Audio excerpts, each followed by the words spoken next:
واضرب لهم مثلا الرجلين جعلنا لأحدهما جنتين من أعناب وحففناهما بنخل وجعلنا بينهما زرعا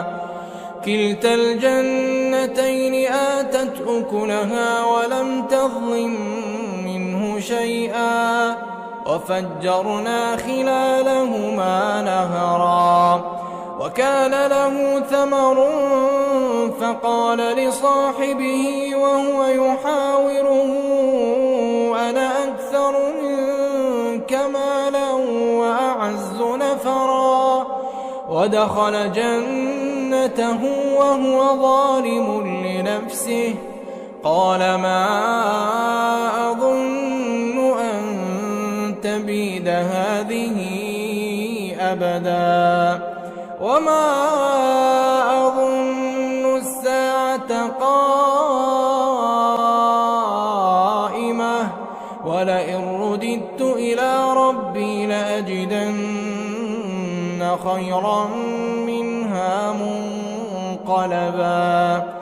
قال له صاحبه وهو يحاوره أكفرت بالذي خلقك من تراب ثم من نطفة ثم سواك رجلا لكن هو الله ربي ولا أشرك بربي أحدا ولولا إذ دخلت جنتك قلت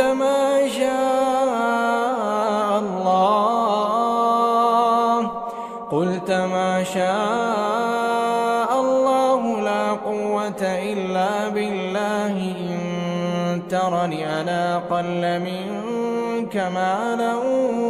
وولدا فعسى ربي أن يؤتيني خيرا من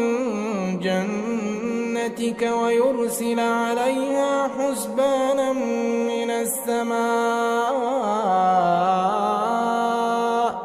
فتصبح صعيدا زلقا أو يصبح ماؤها غورا فلن تستطيع له طلبا وأحيط بثمره فأصبح يقلب كفيه على ما أنفق فيها وهي خاوية على عروشها ويقول يا ليتني لم أشرك بربي أحدا ولم تكن له فئة ينصرونه من دون الله وما كان منتصرا